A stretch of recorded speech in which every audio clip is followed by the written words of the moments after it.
Hello, welcome to The Green Show. I'm your host, Ashok Khosla. The concept of investment comes naturally to a business executive. A factory or an office has to be set up before one can generate income. But to operate a business profitably over a long period requires access to healthy workers, raw materials, and growing markets. All these, in turn, need good environmental and social conditions. How many businesses recognize their self-interest in investing to maintain these conditions? We now need a whole new set of attitudes if our economy is to go forward without stumbling on its own debris. But all is not lost. Environmentally sound business is good business. More and more companies are realizing that investing at least in cleaner technologies will bring better profits in and keep the pollution inspectors out. Each week, The Green Show takes you on a tour of the environmental issues that can be of benefit to each one of us, whatever our occupation.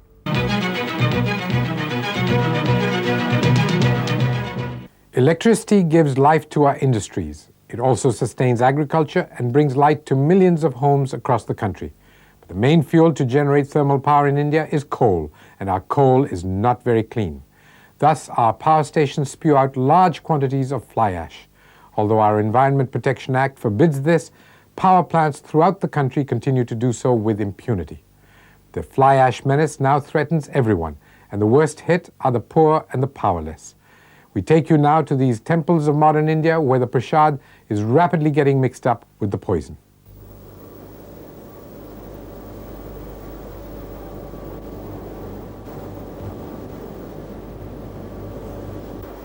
Power is a major infrastructural necessity for any developing nation. The planning process in India has always accorded high priority to this sector.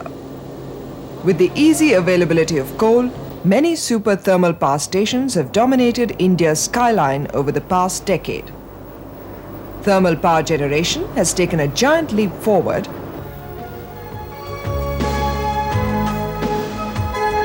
but this ambitious program has created one monstrous problem within it: the production of fly ash.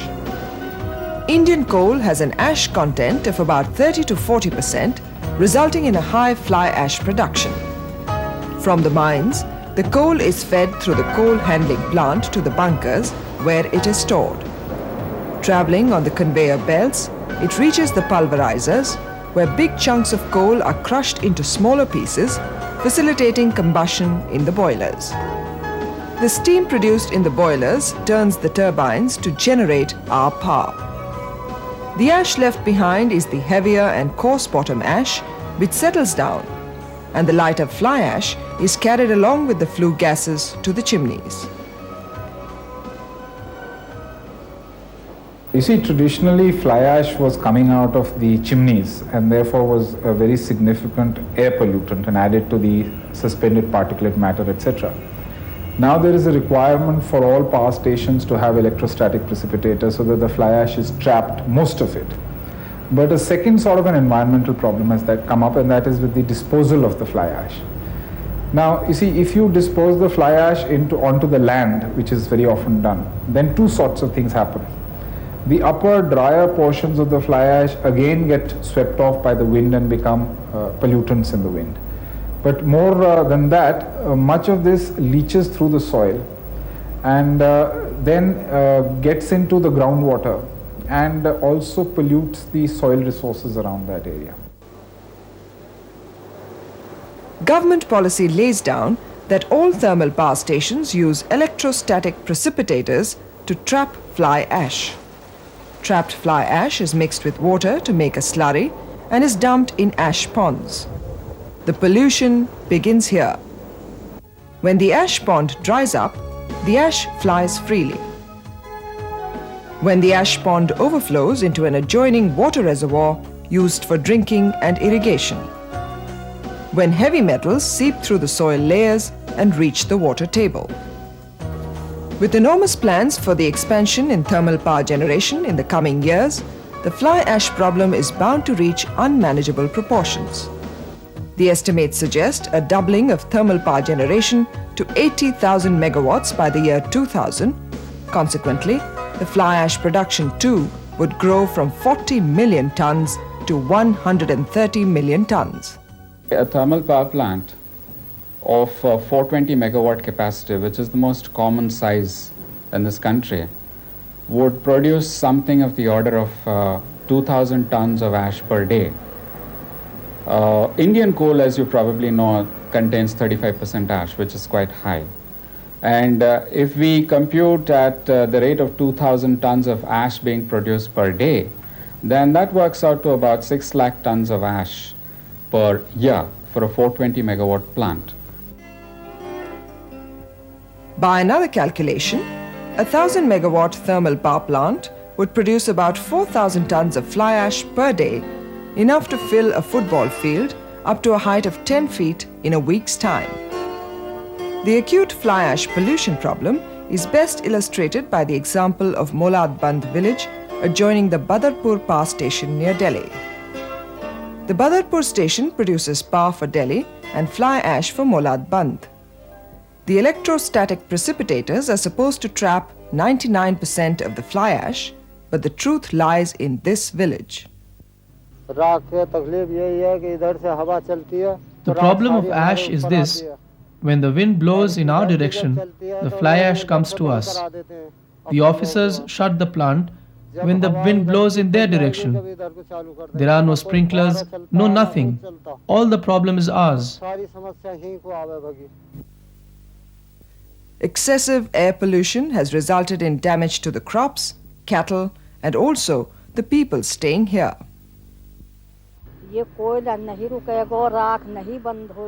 If this coal ash doesn't stop, then our children's development will be impaired. Old, young, all are equally affected. It gets into our food, in our water. When we get up from sleep, our mouth is full of black dust. Kalpavriksha, an environmental action group, had done a study in this village a few years ago to unearth some startling findings. When we went there, we found that there was a layer of dust, black dust, which was everywhere. It was on the floor, on clothes, on food, on water, on people's bodies. And when we investigated, we realized that the level of pollution in the area, the ambient air pollution in the area, which was a mixture of fly ash and coal dust coming from the Badarpur power station, was excessively high. The level of suspended particulate matter, for instance, was 12 times the limits that are set for residential areas, and sulfur dioxide was 3 times. Now, the impact of this on human health was very obvious. People had a much higher incidence of lung-related diseases and diseases to the eyes, which were triggered by or caused by this pollution. Secondly, there was a severe impact on livestock and on crops. In fact, on crops, we found, and the villagers complained, that something like 20 to 30% drop in productivity had taken place since the Badarpur power station came up. The cost of power generation in terms of environmental damage is monumental. Any cost-benefit analysis of a new thermal project should include this environmental impact of fly ash. A fly ash utilization unit attached to the power station should be made mandatory for the environmental clearance of a thermal power station.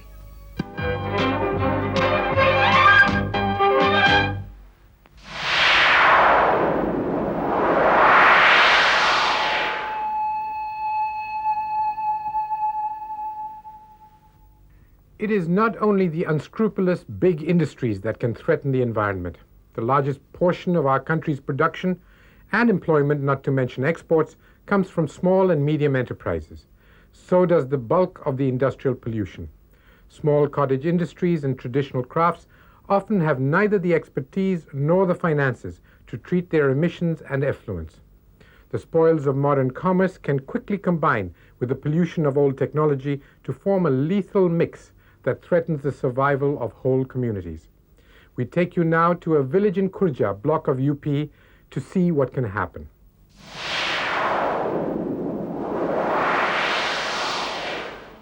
These beautiful forms you see are made of clay. It is the famous pottery from Khurja, a small town in western Uttar Pradesh, which brings to mind the familiar sight of a potter shaping clay on the wheel, a motion carried out in many a composition. Pottery is an ancient fine art, and therefore it is difficult to believe that these figurines are not as harmless as they look. Their process of manufacture actually causes severe pollution. In its manufacturing process, the chinaware has to go through intense heat. It is put in a kiln and heated for hardness and stability. Such kilns are fired every 2 months. Khurja has hundreds of kilns, each having a different firing cycle, which approximately amounts to 2 kilns being fired every day. The most commonly used fuel in such kilns is coal. On burning, coal produces a thick smoke. The smoke is laden with particles of coal and sulfur. These settle down on the neighboring fields. The contaminated crop is unfit for human consumption, all due to the beautiful pottery of Khurja.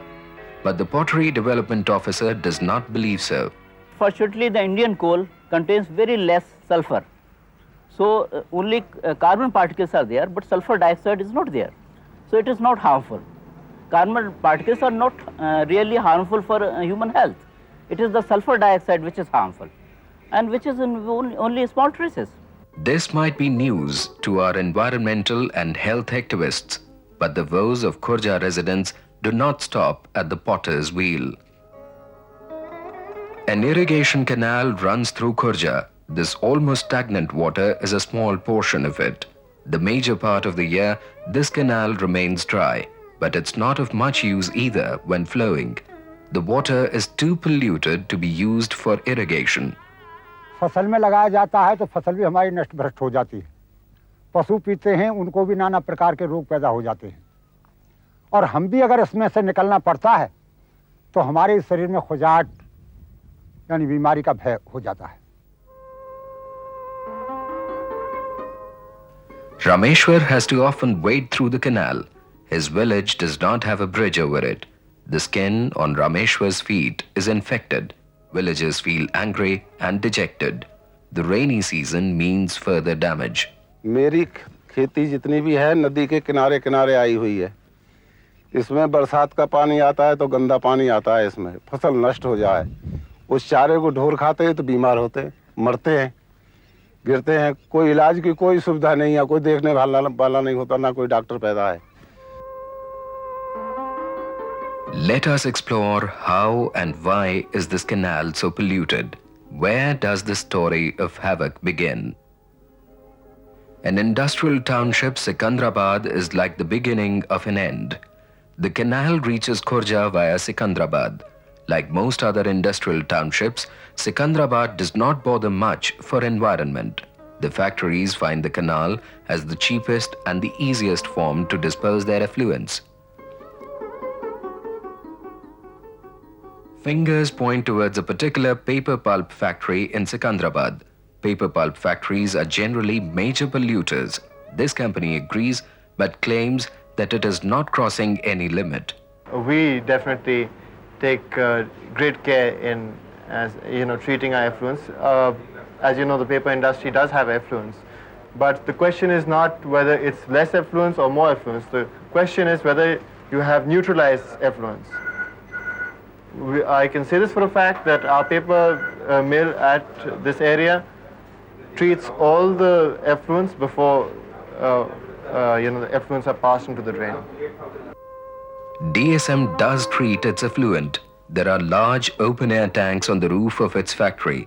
The effluent is brought here and stirred vigorously. This oxidizes the polluting matter.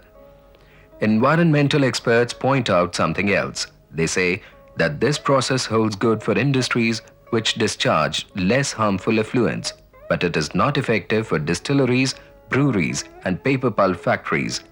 The COD and BOD levels discharged by these factories are very high.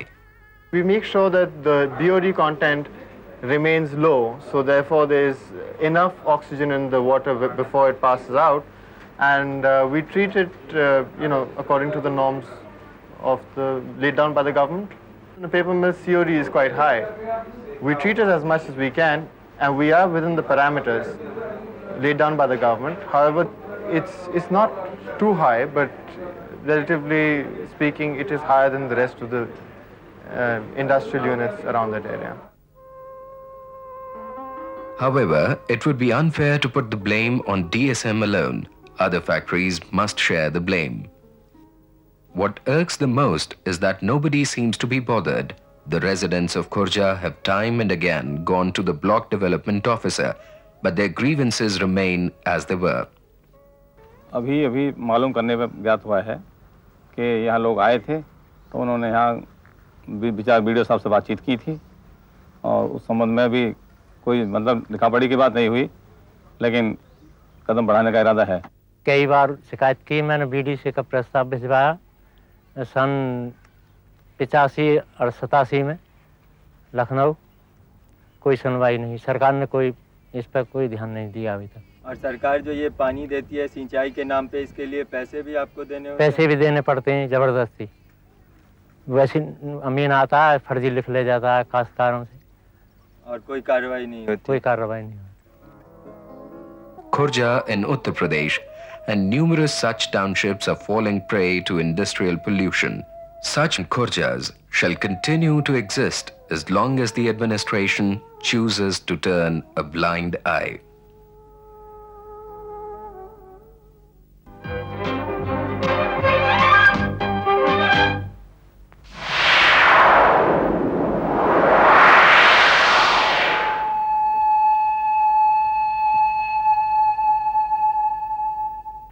Common wisdom holds that business and environment just don't mix. This is perhaps the one thing that most executives and environmentalists would both agree on. But they would be wrong. Businesses are set up to produce goods and services, and to make profits they must do so in the most efficient manner possible. To be sustainable in the long run, they must also respond to the standards of behavior their customers expect from them. More and more companies recognize that pollution prevention pays, not only to minimize costs, but also to improve the state of the environment. Here is a report on one such firm, Western Parks.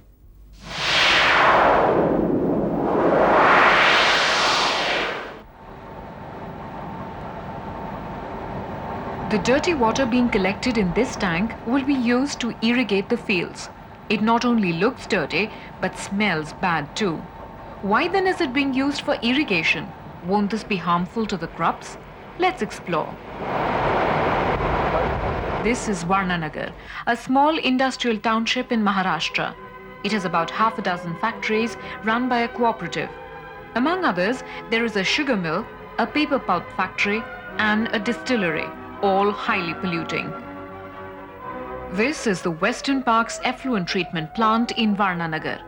Western Parks India Limited, a company of Gadgil Western Group, is active in the field of environmental engineering since 1984. Western Parks, in collaboration with Parks BV of Netherlands, has developed an effluent treatment technology known as Biopack. You have been introduced to the key players of this story that begins to unfold now. The cooperative in Varnanagar supplies industrial effluents to Western Parks Effluent Treatment Plant here. Effluents come mainly from the sugar mill, paper pulp factory and distillery. These are kept in separate open tanks. From here, they are taken through pipes into a large tank. In the tank, certain strains of bacteria are introduced into the effluent. The bacteria breaks down the effluent, rendering it about 90% free from pollutants. This tank is airtight, hence the process is anaerobic, or in other words, in absence of air. The technique used is called upflow anaerobic sludge blanket process, or UASB process, and this tank is named UASB reactor. This treated effluent is now brought into the aerobic sludge reactor. Here, bacteria continues to act on it, this time in the presence of air. The effluent is now almost free from chemicals and is safe enough to be used for irrigation. The pollution level in the effluent is measured in terms of COD milligrams per litre and BOD milligrams per litre. COD stands for chemical oxygen demand and BOD is biochemical oxygen demand. These show the amount of pollution in water in terms of the amount of oxygen which will be needed to oxidize the polluting substances. Hence, higher the BOD and COD count, higher the pollution level in water. For example, the effluent discharged by a 40 tons per day paper pulp factory is about 1,000 cubic meters per day. The COD content in this is 40,000 milligrams per litre and the BOD content is 25,000 milligrams per litre. After the treatment, the COD level comes down to 14,000 milligrams per litre and BOD to 2,500 milligrams per litre. The benefits of a process like this are obvious. It cleans the effluents in a green manner without using any chemicals. Only biodegradation, or in other words, breaking down of the effluents by bacteria, takes place. There is no air pollution, no water pollution. The problem of disposing of the end product also vanishes. Plus, there is a bonus. The biodegradation in the UASB reactor also produces biogas, which can then be used as fuel in a gas-driven internal combustion engine to generate power.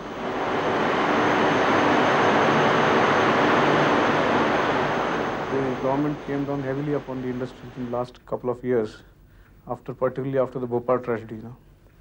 So one was they had to make some arrangements for treating the pollution, and secondly, when they found that there is a solution available to them, it is not only going to treat their pollution, but it is cost effective in sense they are also getting some revenue out of it. So there was a very good response to this type of projects which we have. When we approached the industry, there was quite a good response. Therefore, all an industry has to do in case they want to use this technology is to contact Western Parks. They will invest in setting up the effluent treatment plant, operate it and maintain it. The power produced will be sold back to the industry at about 70% of the prevailing commercial rate. Alternately, an industrialist could ask Western Parks to establish the effluent treatment plant on a turnkey basis and hand it over. Both ways, the factory owner and industrialist gains. A 1.5 megawatt power plant based on this technology can be set up at a capital cost of 7 crore rupees. Compared to this, a 0.5 megawatt power plant based on conventional fuel would cost 8 crore rupees to install.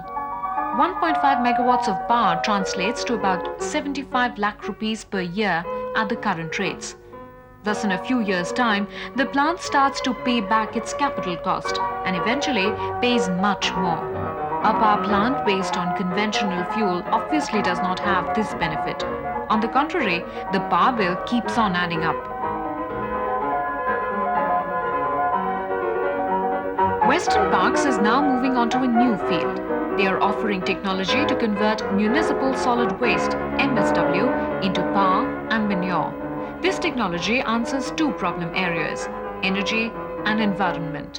Handling the MSW has proved too difficult a task for civic bodies.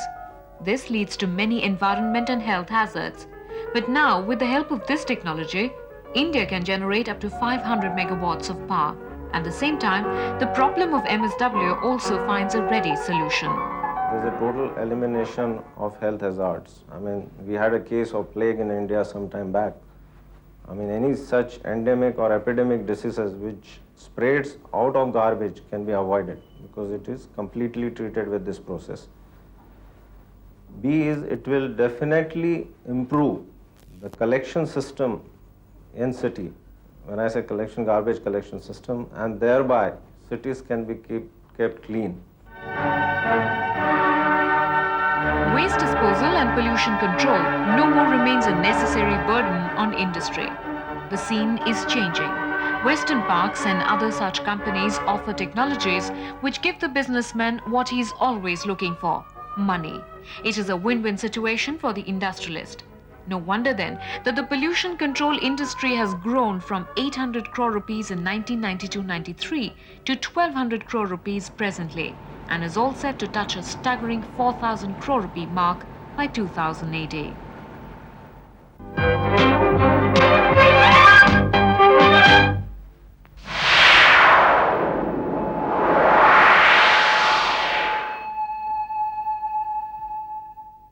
Company after company has shown that pollution prevention pays. After all, what is waste if it is not lost wealth?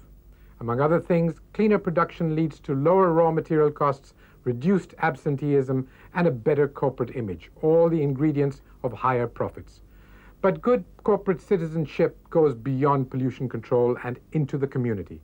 With their knowledge and finances, companies can contribute in many ways to the well-being of their neighbors, gaining in the process goodwill for themselves.